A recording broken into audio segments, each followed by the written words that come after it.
Hey guys, it's me Lisa ASMR. It's thunderstorming out, and I figured what better way to enjoy a thunderstorm than to be on a couch. Cue thunderstorm. All cozy. And the dogs are getting settled in, so you might hear them walking around. Cue dogs. And I read to you James Patterson Crisscross. It's a really good book, so I do recommend it.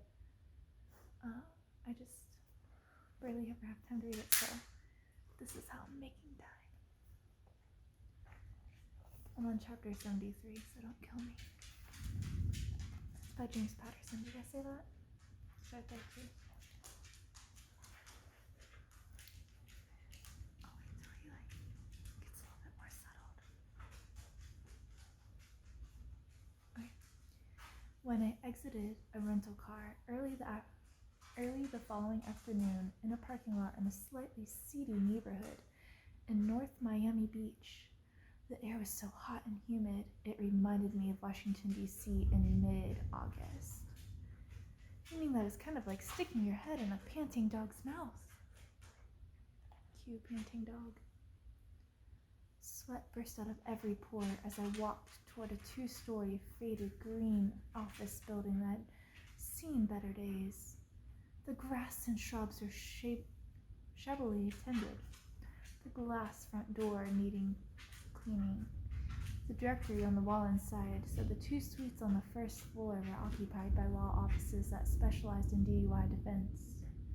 One of the suites upstairs was for lease, and the other was occupied by Canna Medical Arts.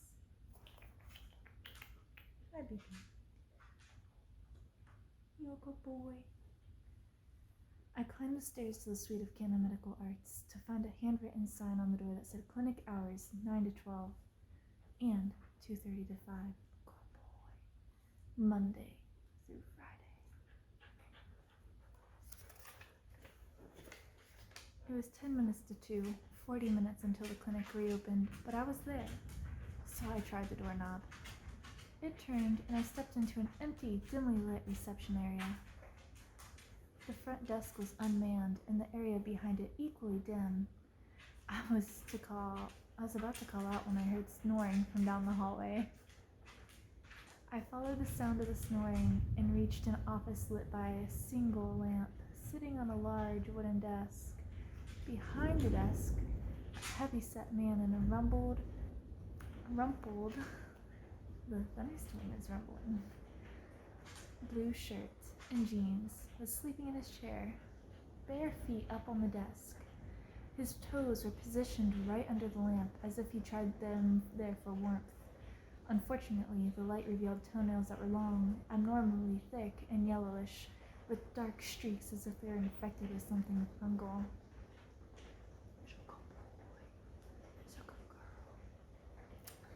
I curled a lip at the distasteful sight, but got out my ID, walked in, sat down in the chair opposite him, and knocked on his desk. He didn't stir, so I knocked louder. He woke mid-snort, flailed, and almost fell over backward. Then he heaved his feet off the desk and lurched forward in his chair, looking befuddled.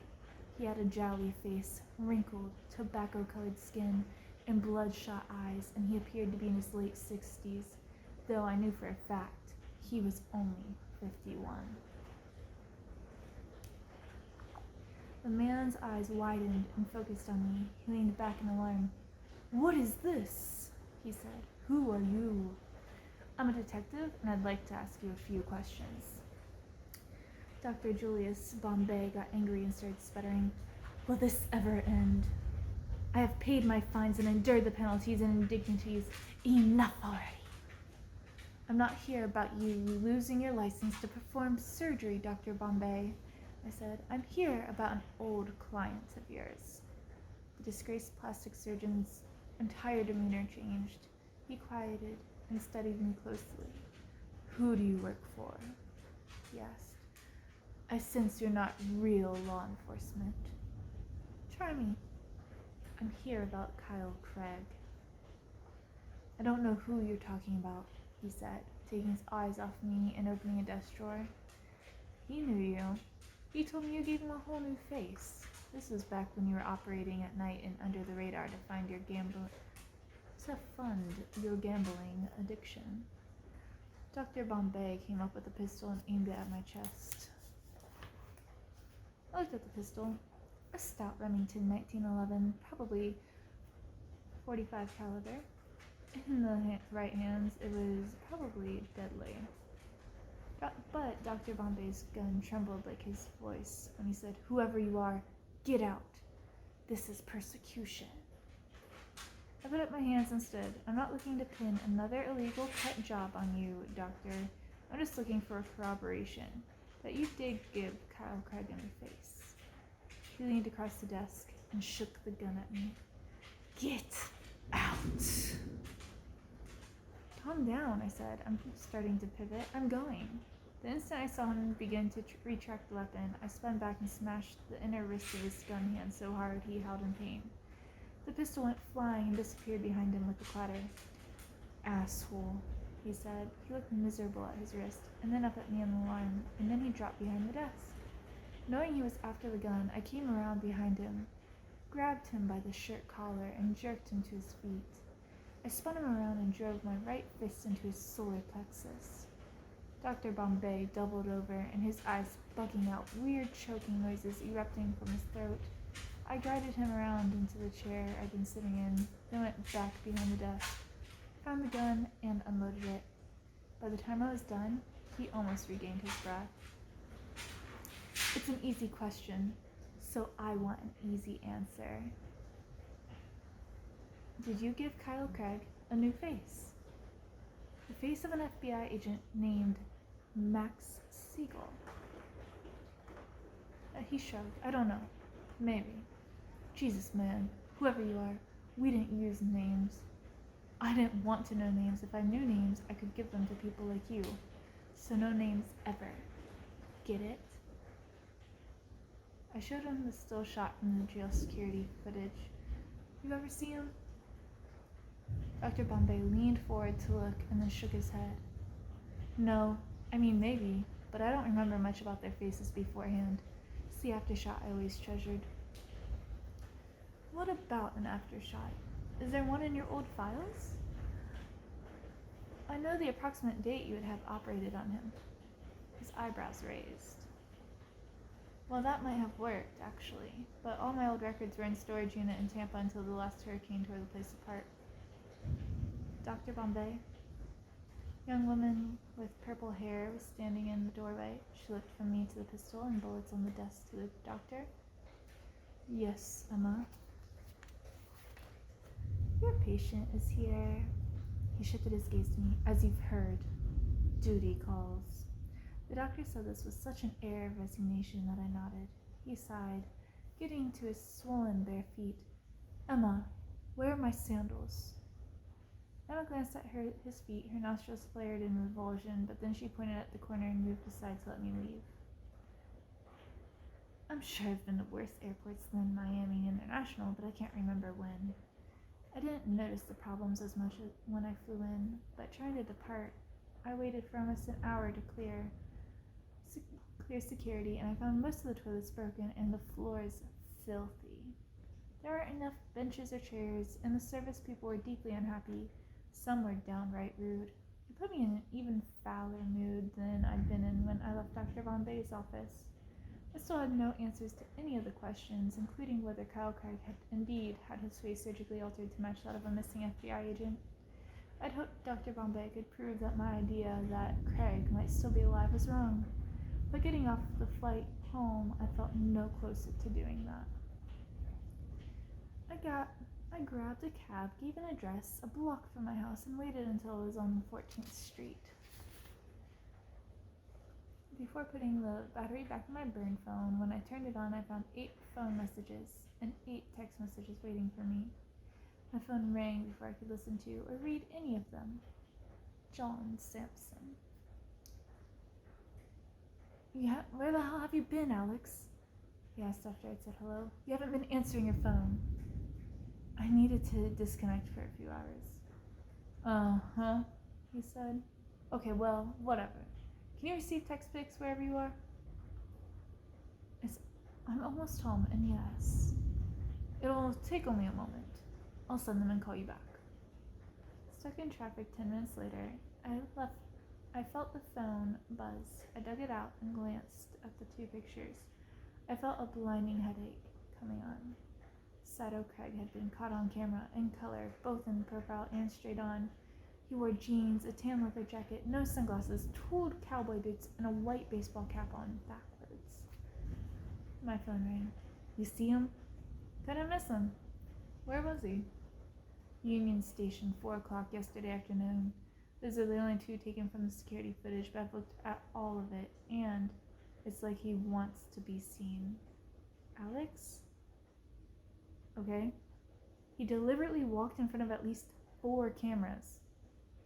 We lost him when he dropped down the escalators to the metro station. The cameras there were being repaired. Of course they were, I groaned inwardly. What's he up to, Alex? Let me think on it, I said. I'll call you back. The phone buzzed the moment I hung up. A text from Ned Mahoney. We've got the federal court order to exhume Craig's remains tonight. I figure you want to be there. Quantico, Virginia. Drizzling rain and fog swept over small black gravestones engraved with alphanumeric codes set flush in the forest floor. Darkness had long fallen on the remote and piney part of the Marine Corps' base, an area not specifically denoted on any map on the vast federal property, an anonymous graveyard in the trees created for criminals whose past was so evil their families had declined to claim their bodies for their proper burial. Mahoney, 2 other FBI agents, 3 cemetery workers, and I were all there, dressed in rain slickers and rubber boots, and waving flashlights looking for B-157, the code on the marker above the supposed remains of Kyle Craig. Why aren't they in order, I asked. One of the workers, an older man named Cecil, who walked with a slight stoop, said the Marine commandant who authorized this burial ground after the Civil War wanted to make sure there would be no shrines to the dead here, make them as difficult as possible to locate, especially A1. I took my eyes off Greystone C-42. Who's under A1? He hesitated, then said quietly, John Wilkes Booth. I frowned. Lincoln's assassin? I thought he was buried in some cemetery in Baltimore under a blank gravestone that people cover with Lincoln's pennies. Cecil shook his head. Family didn't want nothing of him. That headstone in Baltimore is over his sister's grave. Booth's here. He's the reason for this unholy place. Who else? Can't say, but a bunch. People think they're buried somewhere else, and there are headstones and all, but truth is, most cemeteries don't want someone notorious or wicked defiling sacred ground. They send the real remains here. No one's the wiser. I had never heard of this graveyard, not even during my days working on the base of the FBI's Behavioral Analysis Unit. I was fascinated. Come on, I said, glancing around. Who else is in these woods? Cecil looked away. I promise. It will be between us. He hesitated, but then lowered his voice.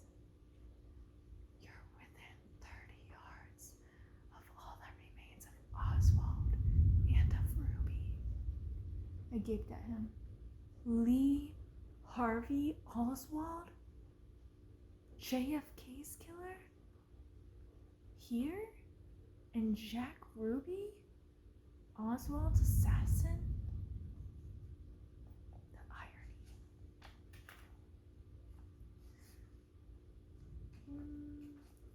John Wayne Gacy's not far either.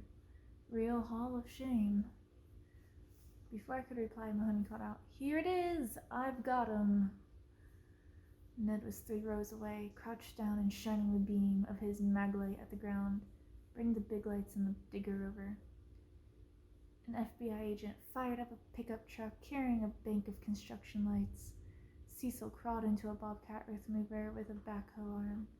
I didn't watch Cecil drive. I was looking all around as the fog swirled off on a stiffening breeze and the true rain came on. Booth, Oswald, Ruby, Gacy. and only God and Cecil knew who else was in the ground here. As I walked to Mahoney, I admit it was disturbing.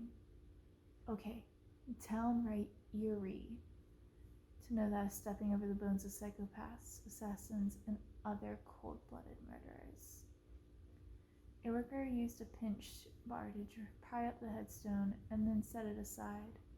Cecil was a master of the bobcat and soon had the blade in the teeth of the bucket, digging down through last year's pine needles and into the wet red clay below.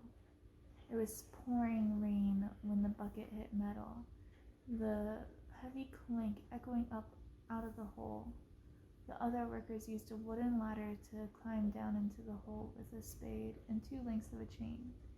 In short order, they had the chains around a simple steel coffin and linked to a head of the bucket. Cecil toggled the controls. The box rose effortlessly and swung and dangled above the hole. Small enough for a kid, Mahoney said, shaking his head. I flashed back to the last time I'd seen the man I believed to be Kyle Craig, just before his miserable life exploded and burned. There wasn't much left of him, I said. 2 charred arms and a leg.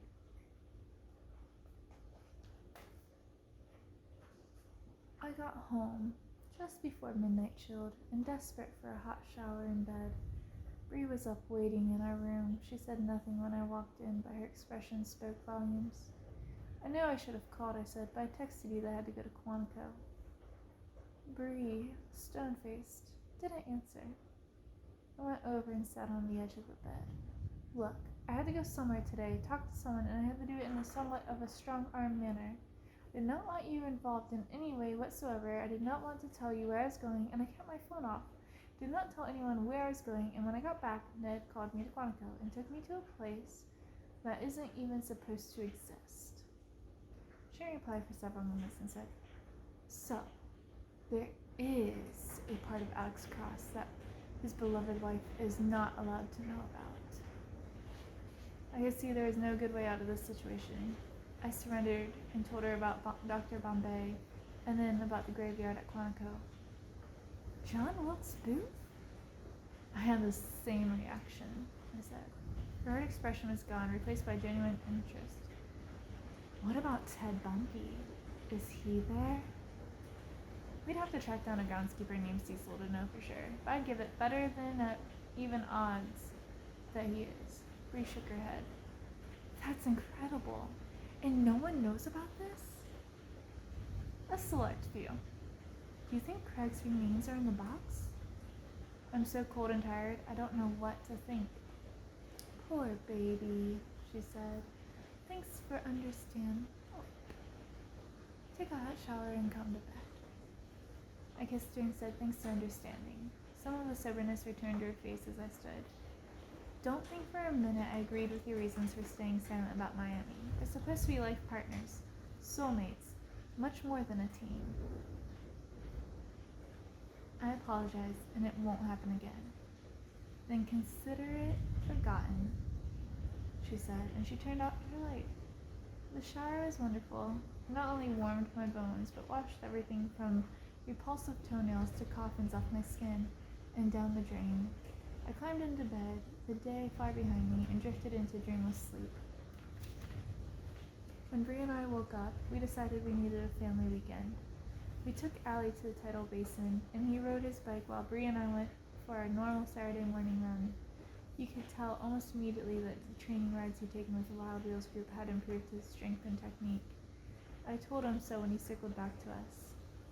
So I can go to that race in Pennsylvania, he asked. I read the flyer he brought home, and it looks good. I'll talk to the coach, but I think you can go.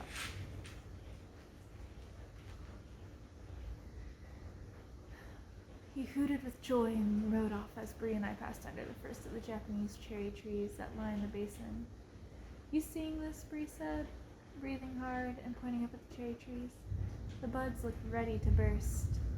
You're right, almost a week earlier than last year. We puffed by the Jefferson Memorial and found Allie waiting for us at the traffic light on Main Avenue. He held up his phone, upset. Captain Abrahamson crashed his bike, he said. What? He hit gravel on the ride yesterday on the eastern shore and went over the handlebars with his shoes clipped into his pedals. Says his shoulder got banged up, plus he has to go to some army base in San Antonio to work for the week. How do you know all this? Bree said. Ellie said that he texted the captain and told him he was going to the race and wanted that they could ride before then. Abrahamson said that he was sorry, but he was flying to Texas in the morning after a doctor looked at his shoulder. He said he's going to be at least 2 weeks before he thinks he can bike again. That's too bad, I said. The light turned and Allie took off ahead of us as we jogged across Maine and then Independence. Who wins the race? Allie caught over his shoulder. 4 weeks? There you go. Plenty of time for him to heal up, Bree said. The rest of the weekend it felt like we did have plenty of time. All of us. It rained on Sunday and we stayed inside, watching the NCAA basketball tournament and eating Nana's food. Bree was reading in our room after I put Allie to bed. I sighed. Said, I needed this weekend. Space to be us. I did too, she said, putting her book on the table, clicking on the light, and coming over to snuggle. Good night, baby, I said, kissing her. Who said the weekend had to be over? She said, and kissed me back.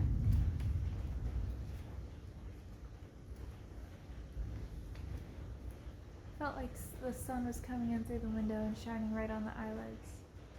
On my eyelids, I squinted and saw it was still dark in the room, but someone outside was shining a powerful, narrow spotlight beam on me. I threw myself over and onto the floor, yelling, Bree! No answer. The light vanished. Bree! Her bedroom door opened, and in her bathroom, she looked out at me, crouched on the floor. Shh, she said. It's only 5:30. Everyone's still sleeping. I hissed. There's someone outside just now, shining a light in on me. That changed everything. We scrambled into our clothes, got our service weapons, and went outside. Judging from the angle, we figured the light had come from the roof of the Morses' house next door, and well above the scaffolding, the workers were erecting to sandblast the exterior walls. We knew their lockbox combo, so we got the keys and went inside, going strong. The house was empty. The interior windows, walls, and floors were covered with plastic sheeting, coated with sawdust. There were small piles of construction debris, and there, swept up but not removed, we found plenty of footprints of different sizes, both downstairs and upstairs, and definitely in the bedrooms that had dormers overlooking the roof. The plastic sheeting over one of the dormers had been cut away from the window. We couldn't see anyone out on the roof or any dusty footprints. Still, the only window in the house that wasn't covered with plastic was this one. I climbed out on the roof and moved to where I judged the flashlight had been.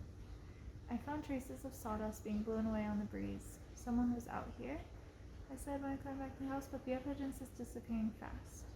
Went back to our own house, Bree said. It was him, M, wasn't it?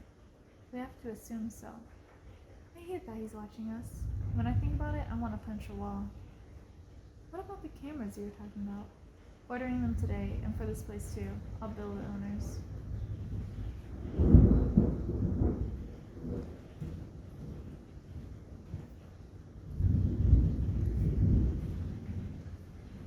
Do we move Nana and Mama and the kids, send them to your dad's in Florida? It wasn't a bad idea. What I knew is it would drive all 3 of them nuts for various reasons. Let me think about that. My phone rang. Keith Carl Rollins. You're up early, I said. I need only 5 hours a night. The FBI cybercrime consultant sniffed, and I thought you should be the first to know. He left me hanging. I said, first to know what? The Ethereum cryptocurrency used to pay their ransom on Diane Jenkins started to move late last night from all these accounts. I tracked the transfers through 24 different stops, most of them designed to strip metadata. A few of my bugs got through, though, and you won't believe where the funny money finally ended up. McLean, Virginia. The next morning, Ned Mahoney and I drove toward a gated 6-foot wrought iron fence that surrounded an estate in Horse County. Set well back off the road, the sprawling colonial home was white with green shutters and trim. Still not thinking it's a good idea for you to be here, Alex, Mahoney said when the pickup truck in front of us turned and rolled up to the gate. We came behind it. I disagree, I said. I'll be the rattler of cages. We have a search warrant. Who says we have to show our cards so soon? What are you hoping for? Mahoney asked as a hand came out the window of the pickup and pressed a button on the intercom. A confession? I'm M, and I recognized all the mayhem because of you, Alex Cross. That's exactly what I'm hoping for, I said. We heard a loud buzzing noise, and then the gate swung open, and if we handle this right, we just might get it and save ourselves a whole lot of time and trouble. Ned followed to pick up through the gate and up the drive. Do me a favor and let me do the talking. I think my presence will provide more than enough leverage. We parked on a brick pavers in a circular area surrounded by azaleas, which were beginning to bloom. A row of dogwoods lined the walkway we took to the front door. We ignored the looks from the uninformed landscaping crew and knocked. A Latina woman in her mid-40s answered the door, somewhere inside, classical piano music played. Yes? Mahoney showed his identification. FBI, ma'am. We'd like to speak with the lady of the house. The woman stared at the credentials. FBI? She's not well. I'll call her son. He lives just down the street. We're going to see him next, but we need to talk to her now, Ned insisted. What's your name, by the way? I suppose she thought Ned wanted this information so he could check her immigration status, because she crossed her arms, lifted her chin, and said, I am Maria Joan, and I have a green card 6 years ago. I will be a U.S. citizen in 7 months. I study for it. And I know the laws. Fourth Amendment. You cannot make me let you in without a probable cause or a search warrant. Mahoney smiled and reached for his inner breast pocket. Well, Miss Joan, you are right about that, but we do have a federal search warrant, so if you don't let us in to see your boss, you could be obstructing justice. Mahoney held this warrant up for her to see. She scanned it, nodded, and grudgingly stood aside so we could enter.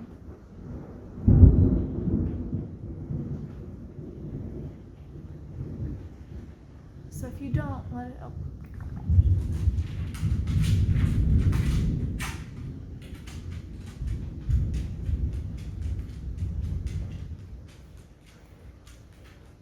Hey, Bubba.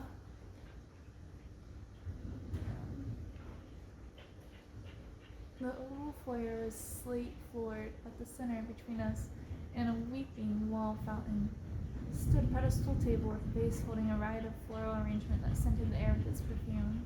We followed Maria Joan down a hallway off the foyer, past the library, and toward the sound of a piano music into a large open space that contained a kitchen out of glossy magazine and a living area beyond, with furniture of equally high finish and taste. Good boy. There were fresh roses and 2 vases and a nice tea service on the round table in front of a woman sitting in a wheelchair, turned slightly away from us. She was watching Bloomberg television on a large screen set on the wall. The volume was on mute.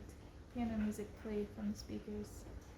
Maria Joan went around the front of the woman, shook her lightly, and said, You have visitors, Mrs. M. I almost lost my balance when Maria Joan said those words. You have visitors, Mrs. M. Mahoney's face had gone slack, but it frowned before he came around in front of the wheelchair with me. I stopped short at her appearance. The last time I'd seen Margaret Edgerton, she had the poise and polish of a wealthy and accomplished businesswoman.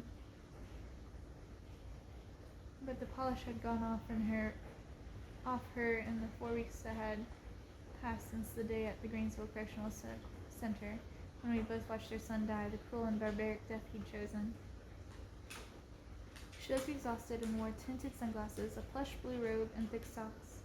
Her hands shook slightly, and there was an air of bewilderment about her when she turned her head and peered at me and Mahoney.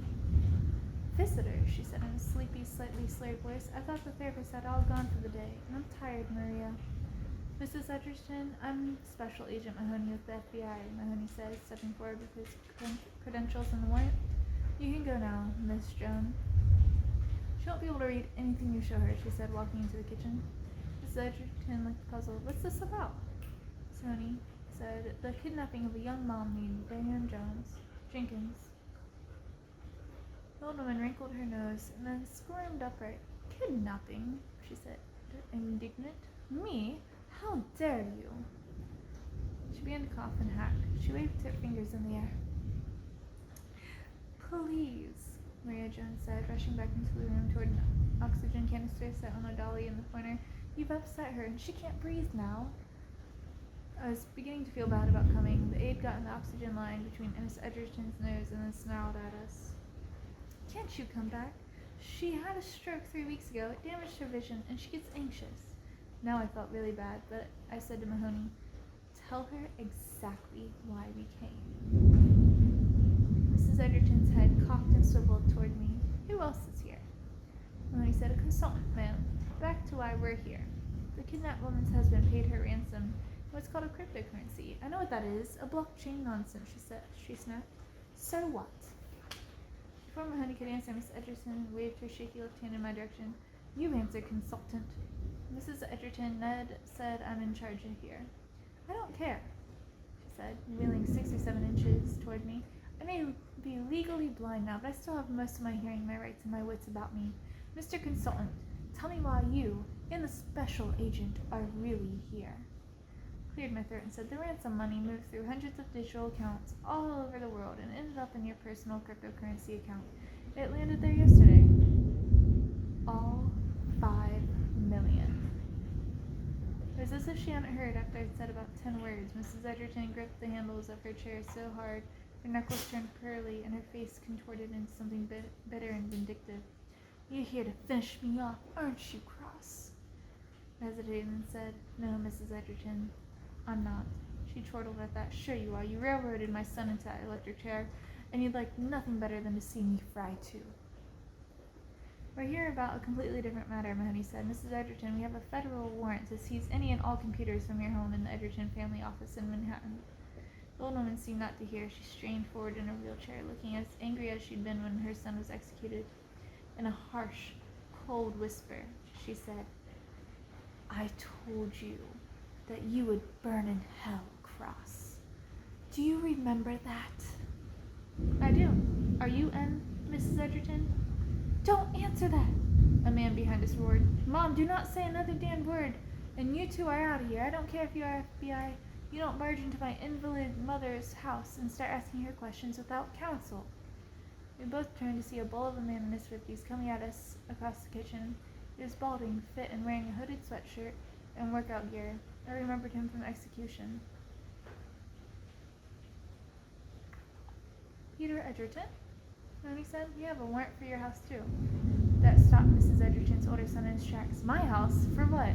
And what the hell do you think you're going to find in my mother's computers? She hasn't used one since the stroke.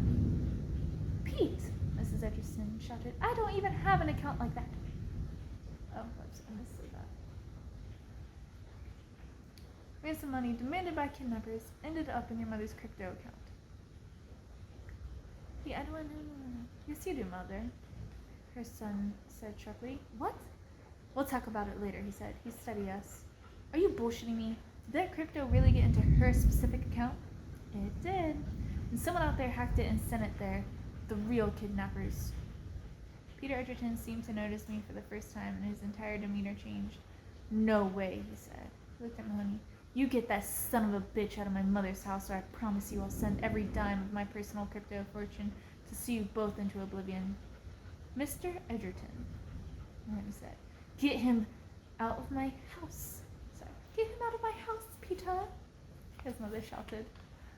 His son struggled to control himself as he glared at Mahoney. If Cross goes out of here completely, off the property, we'll cooperate. Let you look at my house, my brother's place, the family office, whatever. I promise you we're not involved. Mahoney looked at me and gestured with his head toward the door. I left without an argument. I heard Pete Edgerton say in a soothing voice, He's gone, Mom. He's never coming back. Heading toward the front door with his mother shouted, You're still going to burn, Cross. No matter what you do, you're still going to burn for what you did to Mikey.